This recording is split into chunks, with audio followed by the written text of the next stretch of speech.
تا میریم که حرکت اسکات بلغاری رو انجام بدیم و توی حرکت به اجرای من دقت کنیم که زاویه پای جلو کاملا باید 90 درجه باشه و پرتنها رو به عقب میگرد.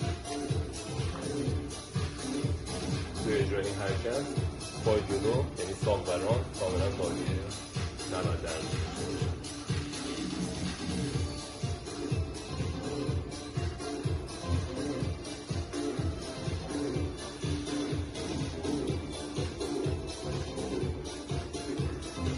پا رو عوض میکنیم رو هر دو پا